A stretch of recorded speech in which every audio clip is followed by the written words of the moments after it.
தனுசு ராசியை பொறுத்தவரை இந்த 2024 அதிகமாக புலம்புன ராசி தனுசு ராசி.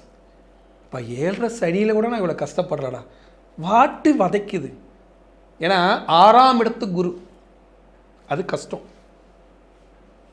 இப்போ வக்ரத்தில் இருக்கு, ஆண்டு தொடங்கும் போது கொஞ்சம் சுமார் பிப்ரவரி 11க்கு மேலே வக்ர நிவர்த்தி அடைஞ்சிருவார், அது கஷ்டம்.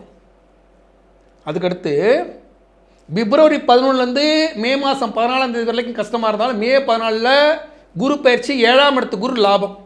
திடீர் பணவரவு, திடீரென்று புதிய உறவு, திடீர் திருமணம், திடீரென்று வெளிநாட்டு பயணம், திடீரென்று நல்ல நட்பின் மூலமாக வேலை, திடீரென்று ப்ரொமோஷனு, பதவி உயர்வு என்று குரு பகவான் வாரி வழங்கிவிடுவார், அது ஒரு லாபம்.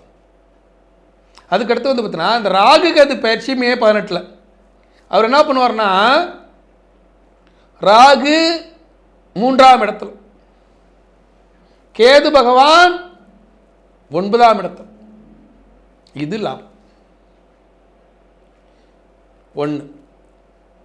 அதுக்கடுத்து சனி பகவான் என்ன பண்ணுறாருன்னா 3ஆம் இடத்து பயணத்தை நிறைவு செய்து 4ஆம் இடத்திற்கு நகர்ந்துவார்.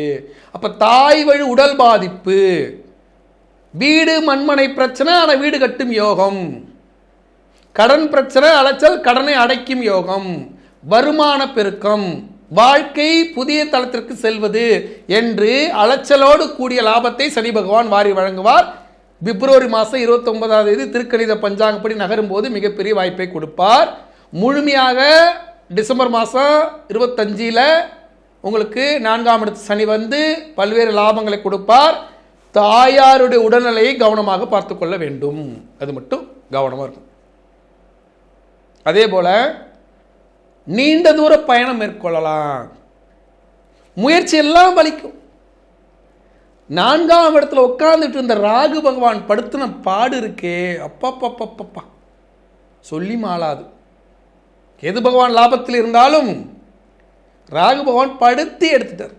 இதில் தனுசு ராசிக்காரர்கள் ஒரு விஷயத்தை தெளிவாக புரிஞ்சுக்கணும். ஃபஸ்ட்டு தனுசு ராசிக்காரர்கள் செய்ய வேண்டிய விஷயம் என்னன்னா, புலம்பல்களை விட்டு விடுங்கள், சிந்தித்து செயல்படுங்கள், நிறைய பொறுத்து போங்க. இன்னைக்கே நடந்துட்டு நம்பாதீங்க, நடக்கிறதுக்கான சூழல் வந்துருச்சு. பதவி உயர்வு, புதிய வேலை வாய்ப்பு, புதிய வருமானம், புதிதாக அலைச்சலில் இருந்து விடுதலை என்று பல நல்ல விஷயங்கள் நடைபெறப் போகுது. அப்படி ஒரு அற்புதமான ஆண்டு இந்த ஆண்டில் நீங்கள் தனுசு ராசியாக இருந்தால் ஒரு முறை சுவாமி மலை போயிடுது. ஏன்னா வேலை வாய்ப்பு கொடுக்குறாரு இல்லையா, வேலை வாய்ப்பு நாயகன். நேராக கும்பகோணத்துலேருந்து தஞ்சாவூர் ரோட்டில் ட்ராவல் ஆகுங்க, திருவலஞ்சுழி, அங்கே வெள்ளை விநாயகரை வணங்கிடுங்க. அப்படியே வந்து சுவாமி மலை முருகப்பெருமானை வணங்கிடுங்க. வணங்கிட்டு இந்த ஆண்டை அமைத்து கொள்ளும்போது புதிய வேலை வாய்ப்புகளும் பதவி உயர்வும் வெளிநாட்டு பயணமும் வாழ்க்கையில் எதை சாதிக்கணும் என்று நினைத்தீர்களோ அதற்கான வாய்ப்புகள் கிடைக்கும் அற்புதமான ஆண்டாக உங்களுக்கு அமைய வாழ்த்துக்கள்.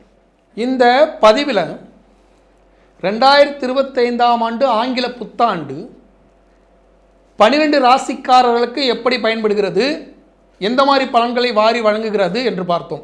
இவையெல்லாம் கோச்சார பலன்கள் தான். இதில் ஒருத்தருடைய பலன்கள் எப்படின்னா, ஜனஜாதகம் என்பது 50%, தசாபுத்தி என்பது ஒரு 25%, 75% ஆயிடுச்சா. அதுக்கடுத்து கோச்சார பலன்கள் என்பது ஒரு 25%. அப்போ 7.5 சனியே இருக்குப்பா. ஆனால் தசாபுத்தி நல்லா இருந்தால் தப்பிச்சுப்பாங்க, ஜனஜாதகம் நல்லா இருந்தால் தப்பிச்சுப்பாங்க. அப்போ அவரவர்கள் ஜனஜாதகத்தை ஆய்வு செய்து ஜோதிடத்தை வாழ்க்கைக்கான வழிகாட்டியாக பயன்படுத்தி கொள்ள வேண்டும். எனக்கு நேரம் நல்லா இருக்குடா அப்படின்னு ஓடிக்கோ. அப்போ ஒரு வீடு கட்டுறதுக்கு, ஒரு கார் வாங்கிறதுக்கு, ஒரு தொழிலுக்கு போகிறதுக்கு ஜாதகம் பார்த்துக்கோ. ஒருத்தருக்கு நேரம் நல்லா இல்லை, அவன் ஜாதக நோட்டை தூக்கிட்டு அலைஞ்சி கோயிலுக்குள்ளே போகிறான், அவனை கேலி செய்யாத. நோயுள்ளவன் மருத்துவரை சந்திக்கிறான், பிரச்சனை உள்ளவன் ஜோசியரை சந்திக்கிறான்.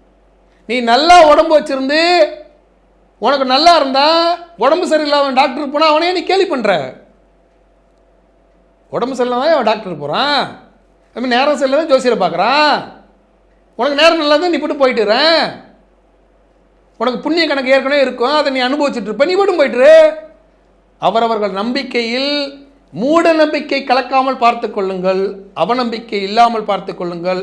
ஆனால் நம்பிக்கையை வேணுமென்றே அவநம்பிக்கையாக மாற்றாதீர்கள். ஜோதிடம் என்பது ஒரு நல்ல விஷயம். அதில் வாழ்க்கைக்கு வழிகாட்டியாக எடுத்துக்கொண்டு நம்ம பயன்படுத்திக்கணும். இந்த 2025 புத்தாண்டில் பல நல்ல விஷயங்களை சரியாக பயன்படுத்தி அதற்கான இறை வழிபாட்டை செய்து இந்த ஆண்டை சிறப்பாக அமைத்து கொள்ளணும். அனைவருக்கும் ஆங்கில புத்தாண்டு நல்வாழ்த்துக்களை தெரிவித்துக் கொண்டு அனைவரும் சீதா சுரேஷ் வலையொலி காணொலியை சப்ஸ்கிரைப் பண்ணிக்கோங்க, பெல் ஐக்கானை கிளிக் பண்ணுங்கள், நண்பர்கள் உறவுக்காரருக்கு ஷேர் பண்ணுங்கள். பல நல்ல விஷயங்கள், புரியாத விஷயங்கள் நம்ம வலையொலி மூலிமா உங்களுக்கு வர காத்திருக்கிறது. உங்களுக்கு இந்த சனிப்பெயர்ச்சியில் கூட குழப்பம் இருந்திருக்கும், உண்மையாலுமே மாறி போச்சா இல்லை மாறலையான்னு அதுக்கு தெளிவான ஒரு விளக்கம் நான் கொடுத்துருக்கேன். இதே போல் பல புரியாத புதிர்களுக்கு தொடர்ச்சியாக விடையளித்து கொண்டிருக்கிறோம் நம்மளது காணொலியில். அனைவரும் அதை சரியாக பயன்படுத்தி வெற்றி மேல் வெற்றி குவித்து நலமாக வளமாக வாழ வாழ்த்துக்கள். மீண்டும் இதே போல் ஒரு காணொலியில் உங்களை சந்திக்கும் வரை உங்களிடம் விடைபெறுவது வானசாஸ்திர நிபுணர், உங்கள் வாழ்வியல் ஜோதிடர், உலக மாந்தி ஜோதிடர் டாக்டர் சீதா சுரேஷ். நன்றி, வணக்கம்.